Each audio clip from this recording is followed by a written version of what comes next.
घर घर में लोग अशांत रहते हैं, जिसमें महिलाएं बहुत ज़्यादा अशांत रहती हैं। मैं बचपन में कई महिलाओं से कहते हुए सुना था कि मेरे कलेजे में आग लगी, तो मैं हंसी में बोलता था कि धुआं कहीं नहीं निकल रहा। तो बोलती थी तुम ना बोला करो बीच में।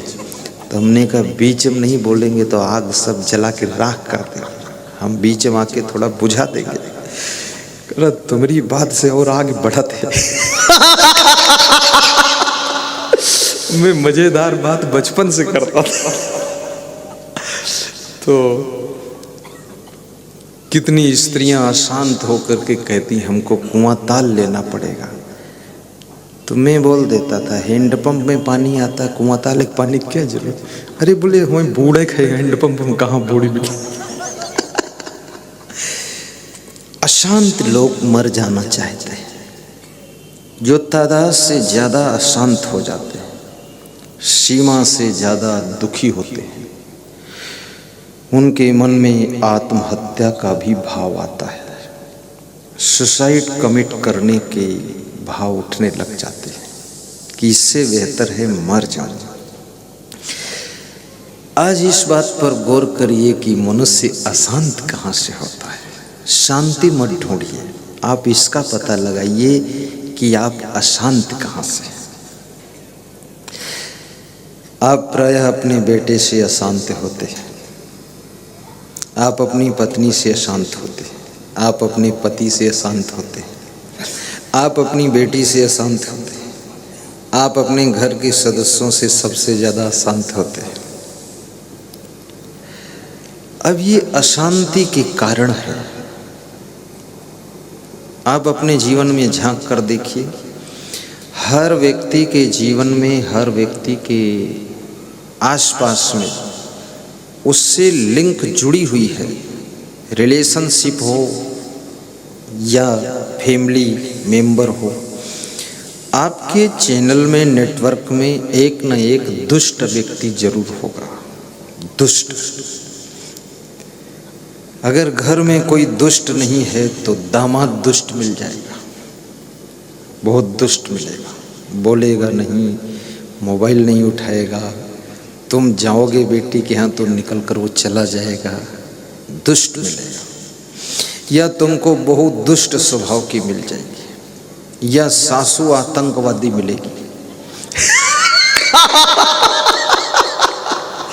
बहुत खतरनाक है मामला।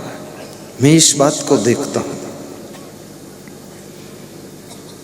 एक न एक दुष्ट व्यक्ति आपके साथ लगा रहेगा, उल्टा पल्टा काम करेगा, उल्टी पल्टी बातें करेगा, समझाओगे तो सुनेगा नहीं, कुछ नहीं कहोगे सब बिगाड़ देगा, बिगाड़ने मना करोगे तो अपने को बिगाड़ देगा, नहीं समझाओगे तो फिर उपद्रव मचाएगा, डांटोगे तो जहर खाने की धमकी देगा, और थप्पड़ मार दोगे तो मर जाएगा।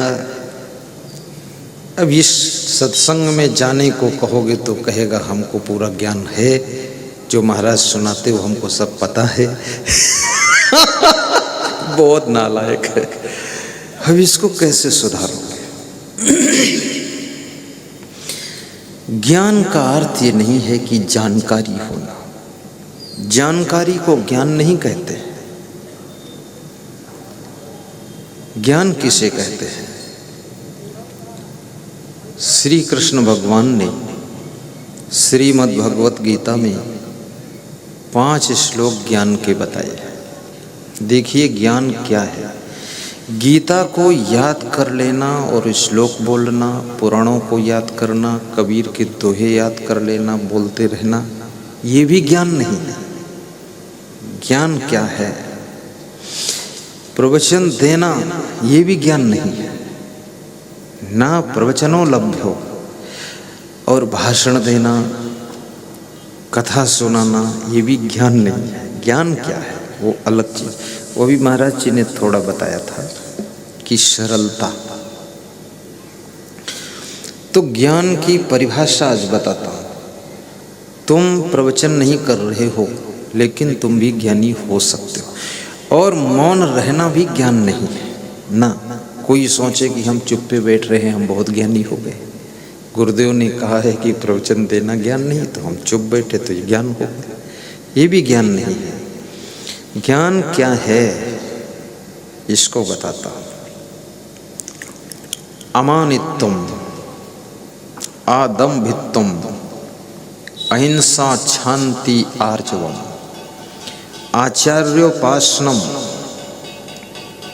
शौचम, स्थैर्यम, आत्म विनिग्रह, इंद्रियार्थेषु वैराग्यम, अनहंकारा एव च, जन्म मृत्यु जरा व्याधि दुख दोषानुदर्शनम, अशक्ति अनविश्वगा पुत्रदार ग्रहादिषु, नित्यं च समचित्तत्वम इष्टान निष्ठोपपत्तिषु, मयि च अनन्य योगेन भक्ति अव्यविचारिणी, विविक्त देश सेव्यत्वम अर्ति जन संसदि, अध्यात्म ज्ञान नित्यत्वम तत्व ज्ञानार्थ दर्शनम, यतत् ज्ञानम इत प्रोक्तम अज्ञानम यत अतः अन्यथा।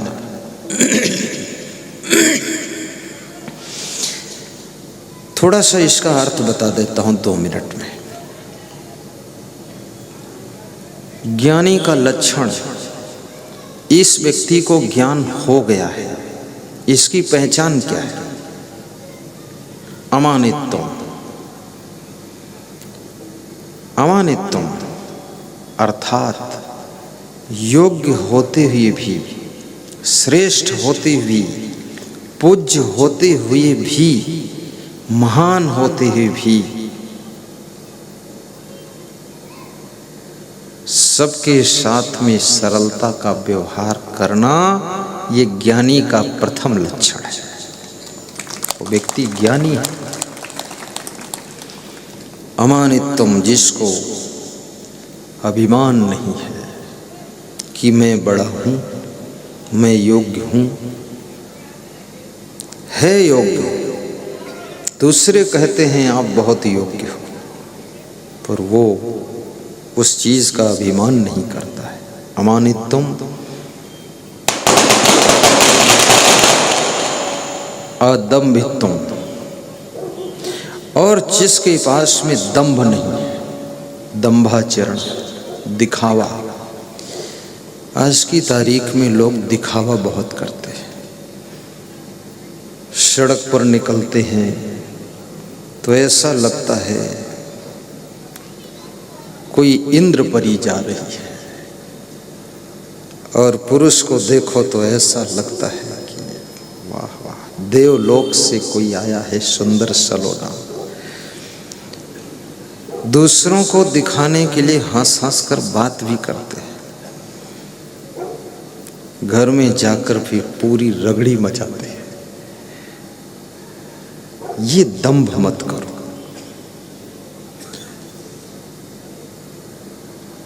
दूसरा कोई देखे ना देखे, फालतू चीज देखने की इच्छा भी मत रखो, और अपने आप को दिखाने की भी इच्छा मत रखो। जिसको जरूरत होगी देख लेगा, उसके प्रयास में आप मत रहो। झंझट। आदम्भित्वम, अहिंसा, शांति, आर्जव, जो अहिंसा धर्म का पालन करता है, जीवों पर दया करता है, वो ज्ञानी है। जो ये मांस, मछली, अंडा, मुर्गा, बकरा, बकरी, कुतिया सब खाता है, ज्ञानी नहीं है, ज्ञान है नहीं उसको। जियो और जीने दो। स्वामी महावीर का उपदेश था कि जियो और जीने दो।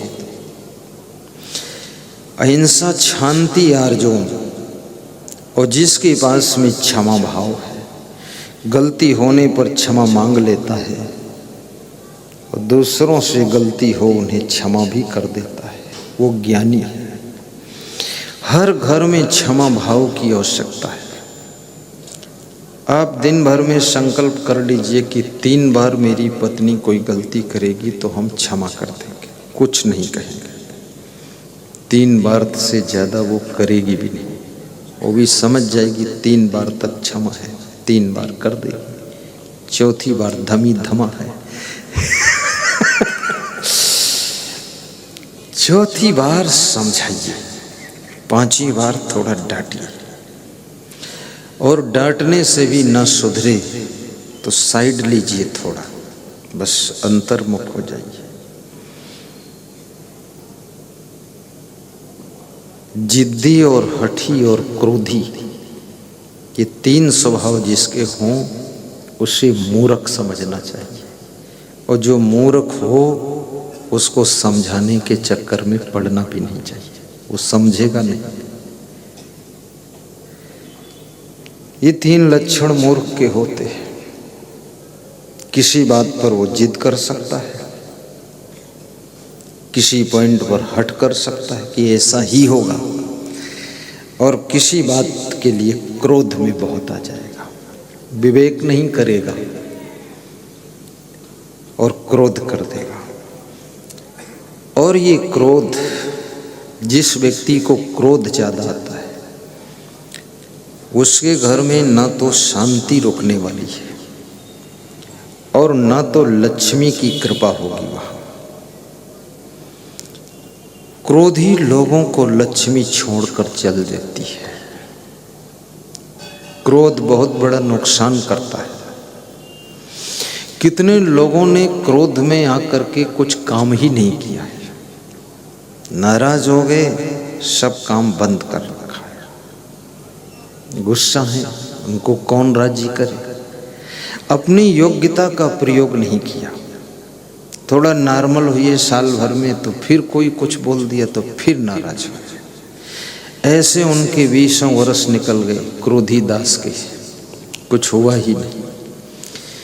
सहनशीलता के बिना अपनी योग्यताओं का प्रयोग तुम कर न सकोगे, और जब तक अपनी योग्यताओं का, क्षमताओं का प्रयोग मनुष्य नहीं करता है तब तक उसका संसार में कहीं कोई स्थान निर्धारित भी नहीं होता है। इसलिए योग्यताओं का प्रयोग कीजिए, सहनशीलता बनाकर।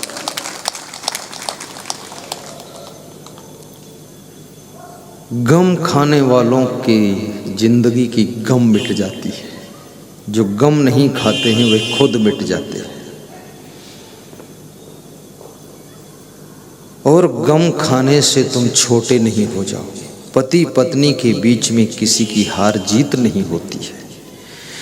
दोनों शरीर 2 हैं लेकिन एक साथ जुड़े हुए हैं।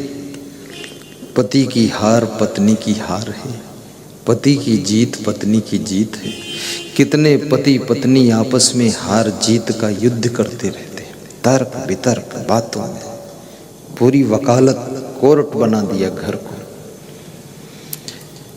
जहाँ पर तर्क वितर्क कुतर्क शांत हो जाते हैं वहाँ पर प्रेम की शुरुआत होती है। बकवास बंद कीजिए, उन चीज़ों को प्राप्त करने का प्रयास कीजिए जिनको पाने के बाद मन तृप्ति को एहसास करता है। आर्जवम का अर्थ होता है सरलता। जिनके मन वाणी स्वभाव में सरलता है वो ज्ञानी होता है। सरल बनो, जटिल स्वभाव मत बनो। एडजस्ट करना सीखो।